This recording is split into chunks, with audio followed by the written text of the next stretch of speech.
Good day, everyone. Helgi of Iceland posted a video a while back entitled, How to Disprove Christianity. In this video, naturally, he offers what is supposed to be a disproof of Christianity. Being a Christian myself, I was intrigued. Having seen the video and listened to Helgi's arguments, I would like to offer a critique. And so, Helgi, this one's for you.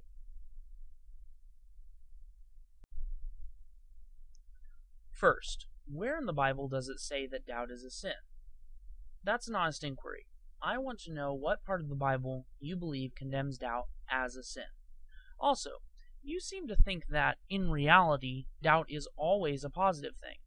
You provide the example of you doubting the moon landing and eventually coming to an even stronger conclusion that it was, in fact, not a hoax. But what of people who doubt and simply never stop doubting? What of the people who still believe the moon landing was a hoax and will never be convinced otherwise? Was their doubt a good thing? I'll leave that question open-ended. You point to punishment in Christianity and claim that this is suspicious, since Christian doctrine should be able to stand on its own without the threat of punishment. But this point rests on the assumption that these punishments and rewards are supposed to be motivations for belief.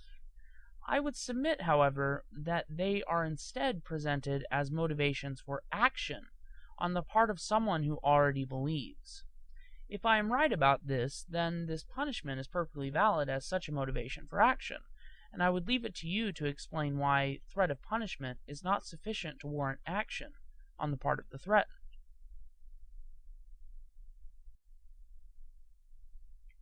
You claim that Jesus said that anyone who had even a tiny little bit of faith could move stuff with their mind. And so you claim, since nobody seems to be moving stuff with their minds, nobody has any faith, and thus everyone is going to hell. You didn't give any actual reference for this, but I think I know what you're talking about. You are referring to Matthew 17:20, I believe. So let's read this. Then the disciples came to Jesus privately and said, "Why could we not drive it out?" referring to the demon Jesus just expelled from a boy's body. And he said to them, "Because of the littleness of your faith, for truly I say to you, if you have faith the size of a mustard seed, you will say to this mountain, 'Move from here to there,' and it will move, and nothing will be impossible to you."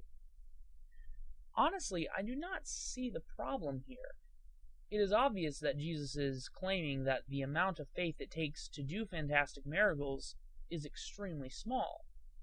But that is not to say that it is not much more faith indeed than is required for escaping the fires of hell. In other words, if the faith required to move mountains is comparable to a mustard seed, who is to say that the faith required for salvation is not comparable to a grain of sand? You put forward the argument that Jesus broke the Sabbath and was thus contradicting his own decrees. Again, you did not give a direct reference for this, but I am going to assume that you mean something along the lines of Matthew 12. There Jesus makes many points regarding the Sabbath, but none of them amount to saying that the previous law, as laid down by Moses and the prophets, was in error. Rather, he pointed to several situations in which it would be permissible to break the Sabbath in the face of a greater evil.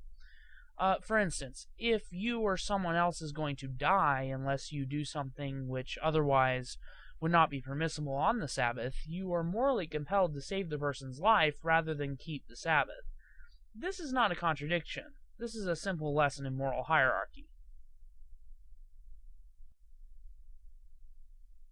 You claim your final point is your strongest argument against Christianity. Unfortunately, it also happens to be the most factually inaccurate. You claim that, for political reasons, at the Council of Nicaea in the 4th century, the Church voted on which books were to be in the Bible. Your claim, however, is simply false. The people of the Council of Nicaea did not discuss the canon of Scripture at all. There was no vote about which books were going to go into the Bible. We know this because they kept meticulous records of the event, and we know what issues were discussed and voted on, and what books were going to be in the Bible was simply not one of those issues. However, let us pretend that they did just vote on which books were going to be in the Bible. Does this mean that said books are not in fact inspired by God? I don't see how that follows. You sign off with one last remark, namely that Christianity has, for thousands of years, promoted itself through torture and death. Now, while one could easily argue against this characterization, at the end of the day, this point is irrelevant. Regardless of how Christians have behaved, it has nothing to do with whether Christianity is true or not. Finally, I would like to take issue with this whole line of argument. You seem to think that if every word of the Bible is not absolutely true, you have disproven Christianity. But Christianity simply does not rest on the inerrancy of the Bible.